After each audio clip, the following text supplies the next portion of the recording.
Good morning, everybody. Thank you very much for being here this morning. It is the squad announcement press conference for the Reggae girls as they get set to start the 2027 FIFA Women's World Cup qualifiers. This weekend, they'll open their campaign against Dominica at the Darren Sammy Cricket Ground in St. Lucia. This will be followed by three more qualifiers in this stage of qualifying in March against Nicaragua away in Managua and home games against Antigua and Barbuda and Guyana on April 10 and 18, respectively. The Reggae girls, of course, will need to finish at the top of the group to advance to the CONCACAF W Championship, which will be hosted in November 2026, the venue to be confirmed by CONCACAF at a later date. So we're joined by the head coach of the Jamaica senior women's national team, Coach Hubert Busby, who will go into some opening remarks, and that will be followed by which the squad will be placed on the screen for everyone to be able to see. After that, we'll have questions from members of the media. Coach, good morning to you. Good morning, Simon. Good morning, distinguished guests. Appreciate everyone taking time out of their busy schedules this morning to join us on this press conference. We know that there is still a lot of work to be done in our country, but we look to be heading on that right path and want to ensure that this team is doing as best as it can to unify and bring the country together through some challenging times. So I hope this call finds you and your family well, and look forward to answering any of your questions after we reveal this list of players. So at this point, Simon, if you want to share the squad list.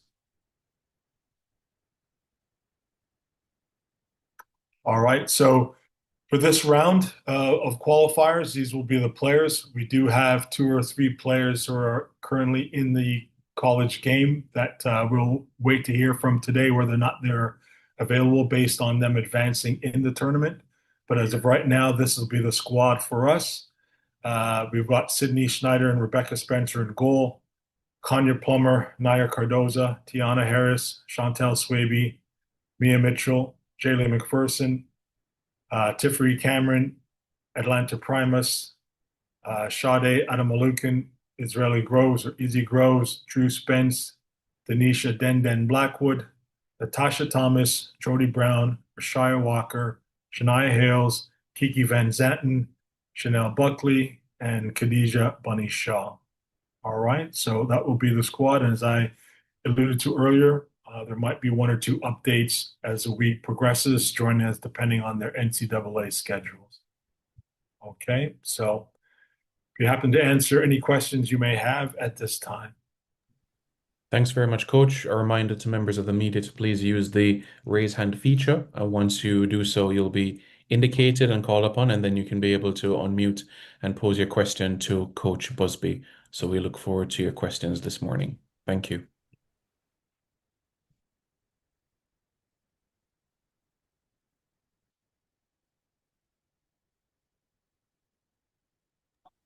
Okay, we have the first question from Donisha Johnson. Good morning. Go ahead.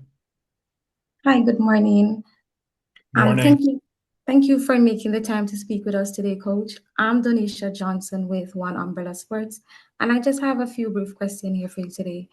Now, with the first match scheduled for November 29 against Dominica, how would you assess your confidence level heading into the qualifiers? Yeah, I believe, we are prepared and eager to get going.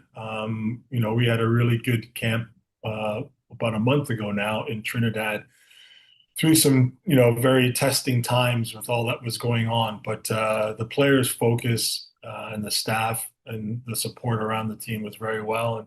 And we had a very good camp, and I thought they did very well considering. But yeah, overall, we're looking forward to this match that's coming in. And as the players, obviously, we're in St. Lucia now, and we're looking forward to this game on Saturday. And for those who weren't aware, we're playing Dominica in St. Lucia. The match was moved from Dominica. We weren't really kind of told why by CONCACAF. So we're actually playing on a neutral ground, which could have its challenges. But overall, we're looking forward to this match.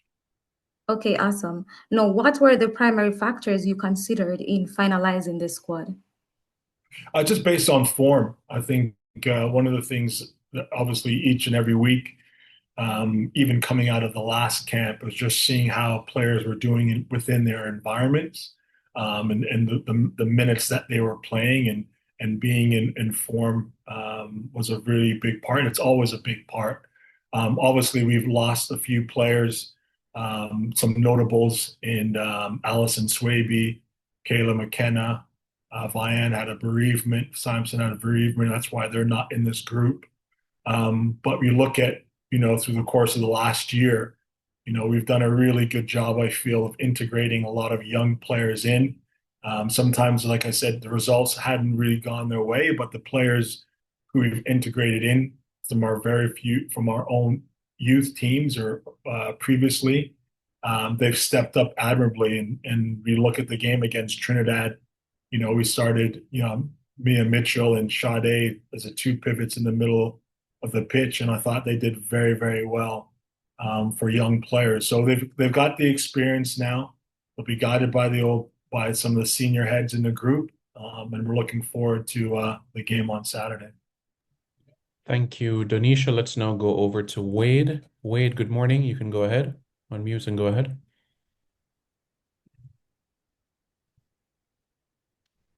Wade, please unmute. Yes, hearing me now? Yes, go ahead. Hi, good morning, coach. We see that Bonishaw is back in the squad. Any fears that, her reintegration will not be as smooth as we'd like? That's seeing as she's out for some time now. No, I don't think so. I mean, we've been in touch with her and we've been in contact with her. I think what's important to remember, though, that is the way that we play. It's about the profiles of the players that play within that position. I mean, obviously, Bunny is one of one. But the way that we want to play was always kind of with a little bit of her in mind in terms of our philosophy and what we want to do, what is expected from that position in that number 9 position. So I think it's those 2 or 3 training sessions will be enough to integrate her back in. And as we know, she's a top pro and quality professional. So we don't foresee any issues with her being integrated, having been out for a while now. Thank you, Wade. Let's now go to Matthew McAnuff. Good morning, Matthew. Go ahead. Good morning, coach. Good morning, Simon. Can you hear me? Yes, go ahead. We can hear you. Yes. No, good morning, coach. The last time we spoke, you described the Taylor Hines situation as fluid. Now, given that she had made an appearance in a friendly and she's now received another call up for a couple of friendlies, does this effectively close the door from the JFS perspective in the sense that she will no longer be considered in the future, regardless of how circumstances change? And also, how would you describe that lack of certainty? Would you say that it's affecting your efforts to establish a settled core at this moment and build long-term team chemistry? No, not at all. I mean, obviously, nothing's changed since the last time we spoke. But really, my focus and our staff focus now is really on those who are playing and those who are available. And like everything else, we revisit it over time. But right now, our focus is on, the 40 players within our pool and another 20 odd players coming through that we can choose from in terms of, taking care of this match first and then switching our attention to the February, March window. So right now, it's really about making sure that our attention is about the players who sacrificed a lot to be into this group and giving them the support they need heading into Saturday's game. So that's really where our focus is at the moment. Thank you, Matthew. Let's now go to Karen. Good morning, Karen. You can unmute and go ahead.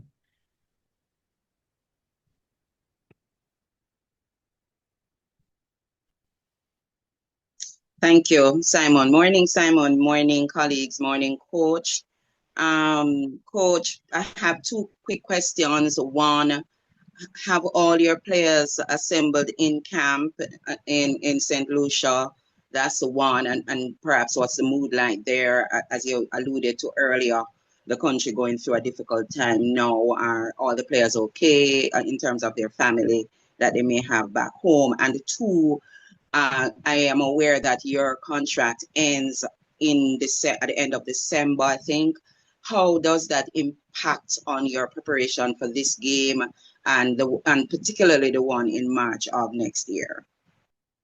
Yeah, I'll get the first question out of the way first. I mean, my contract is irrelevant. That's not really something anyone's really focused on. We're pushing to move forward.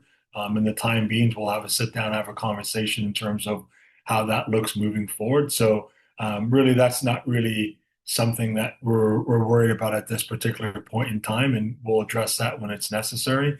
I think really it's about the players, like everything else. They are starting to arrive in. Most of them played yesterday within their respective leagues, so they're literally on their way and trickling in as we speak, and we'll start hitting the ground tomorrow. As for the mood, yeah, as you can imagine, everyone who selected, even not within this group, has been impacted some way or another. You know, whether or not they're directly on the island, or they have family directly on their island. Most of them do have relatives and family impacted one way or the other. And so, yeah, we're all going through a difficult time. We'll continue to do so, but we have to be unified and stick together and be really mindful of again, you know, the beauty of what sport does and what it can do for people. And I think they'll be motivated by that into Saturday's game, knowing at this particular time that we can do a lot to cheer up some of those who are going through a difficult period. Simon, one follow-up, please. Go ahead, Karen. Coach, I'm not sure I heard you saying whether all the players are in camp, and also I noticed it's a 21-player squad. Can you talk to us about any challenges you might have had in terms of making it the customary 23-player squad?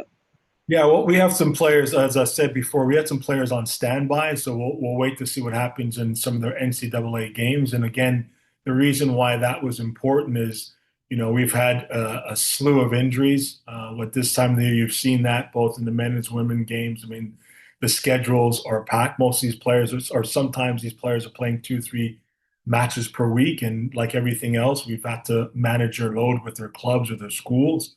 And the players who aren't haven't been selected. It's because of the same criteria. They just have not been playing enough matches within the last 6 weeks. So we wanted to make sure in a short period of time that we had players who were playing for the most part regularly, or they're in professional or college environments where they're still in season. And so that was a big part of it. And yeah, I mean, like I said, a couple of them will be starting to come in because they played last night, but by the end of this evening and some of the afternoon, we'll have most of the squad here, bar one or two with connecting flights, and we'll be able to hit the ground running with our first training session tomorrow. Thank you. Thank you very much, Karen. Marlon McFarlane, go ahead, Marlon. Good morning, Coach and Simon. Can you hear me? Yes, we can hear you. Yes, Coach. We are aware of the Heinz situation, but without going far as naming names, are there any other dual nationals that are in the pipeline or we are currently recruiting that was not, in time for this window, or possibly will be in time for the next window?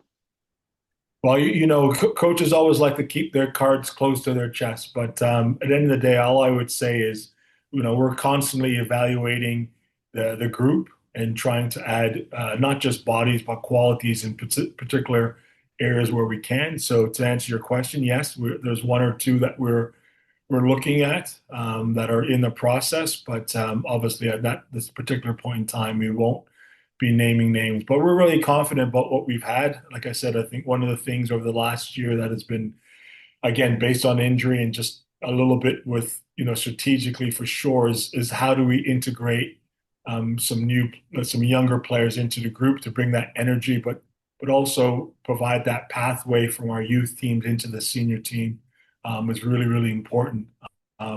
So yeah, I mean, there's always players that we're looking at, but I think a lot of the players that we are looking at as well are some names of younger ones that are within our current system. They're probably not household names, but probably will be so in the next few years, and especially with 2031 on the horizon, we really want to see how some of these players can do and put some camps maybe even outside of this particular FIFA window. So there'll be some new faces, some new names being brought in, but that's just to make sure that we continue to push this program forward so that we can be formidable in the region for years to come.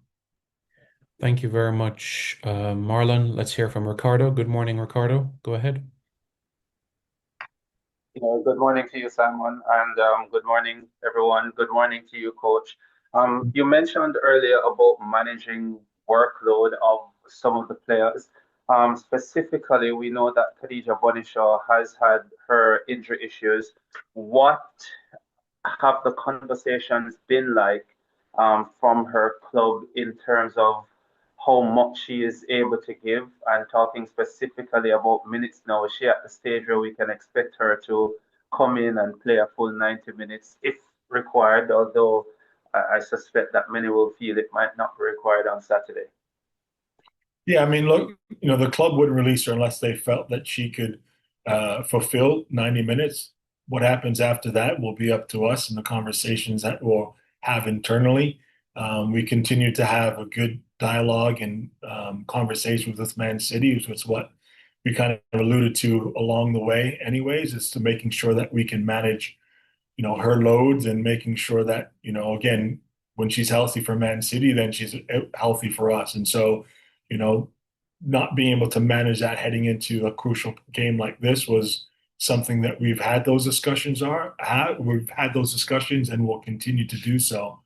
Because it's important that, like if everything else, not just Bunny, but all the players, we've established really good relationships with their clubs, with their schools, so that we share the data that we have coming out of camps with them, and they share that with us coming in. And so our medical staff and high performance staff do a really good job of having those discussions, as I do with the players coming in. And so we'll make sure that we'll do what's best for her, and consequently her and the others heading into the match. So all of them will be available. Something changes in a week, that's something different, but all the players selected should be available to play 90 minutes for sure. Thanks, Ricardo. Appreciate that. Gregory Bryce, go ahead, Gregory. Morning. Hi, good morning. Just two questions really quickly. The first one, Coach, how important is it for the girls to get a really strong start in the qualifiers, knowing that there's been a change in the format for the CONCACAF Championship, being that it will be a straight knockout rather than a cup game? So important is it to build that momentum from early? Yeah, I know it's a great point, and it's what's needed. We want to get off to a great start, have a great week of training, leading into the match, and we're approaching each and every match with the respect it deserves. So our preparation this week will be thorough, to ensure that when we go out there, we're firing on all cylinders to the best of our ability. So yeah, well, it's important we get off to a great start. Result is the most important thing, but it's also important that we have a strong performance, and we're laying the foundation for strong performances throughout this campaign, because I think that's really important as well. And there's a follow-up question, if I can. Go ahead. Coach, you've been speaking about the importance of these young players for the last year and a half now. One player I've seen you've really been carrying into the squad a lot is Emma McPherson. She's the former under-20 captain, been in the camp, I think, 3 times now in a row, as well as the return of Shaniel Buckley, who's recently moved to FSU. Can you speak about those two, those two specifically, on the defense side of the field, one defense, one attacking, and how much they have been learning in the national program? Yeah, no, I think we'll start with McPherson first. I mean, I've known her from as a younger player coming out of Canada, but she's progressed through our system really well. And the times when I've stopped by the U20 training session, she radiates positivity and energy. And she's a sponge to learning. She wants to learn, and she's versatile. You can ask her to play anywhere, even goal, and she'll take that on. And I think that's what you want. And you have to accept your role, and for her to come into the senior group and just be a sponge and listen to the older players and take everything on with an absolutely excellent attitude. And that has resonated with everybody in the group. I mean, we call her Smiler. She's always smiling. She always got a great personality, but she's versatile. She's versatile as well. She can play in the background, in the back line. She can play as a number 6, was what we're making possibly to integrate her in, because she's good technically. She reads the ball well. She communicates well. She just has to get up to speed in terms of the match speed of this level. Buckley is another great player. She's just come off the back-to-back. Literally 2 nights ago, she won junior college transfer championship again, where she was the leading scorer at Daytona College. Spoke to her the other night, excited for her. She's leaving a great legacy at that junior college, and now she's off to Florida State, where I'm sure she'll do the same. But she provides a really good ability to play between the lines, where she can pick up the ball and be direct, run at players, take players on, and create overloads, or allow us to create overloads, because she's always running at players and allow for us to go and support and attack. So she does things on the ball that is very dynamic, and she brings a very dynamic approach to the way that we want to play, and her ability to play numerous positions as well, has been, incredible to see her growth. And I think as she only gets older and a little bit stronger now as well, you're going to see even more of those technical qualities come out. But yeah, those are 2 players, like you said, probably at the other end of the pitches, but the 2 bright young players that have shown very well within the senior camp over the last year. Thank you, Bryce. Much appreciated. Thank you very much to the members of the media for your presence this morning. It's greatly appreciated. This recording will also be shared quite shortly with persons in the media group. Again, a reminder, the first World Cup qualifier, it's Saturday, November 29, 2 p.m. Jamaica time. That's 3 p.m. Eastern Caribbean time. CONCACAF will announce in due course if they will be able to stream it on their official YouTube channel. So that information will be communicated in due course. So thank you very much for everybody for their presence this morning, and have a pleasant rest of your day. Thank you.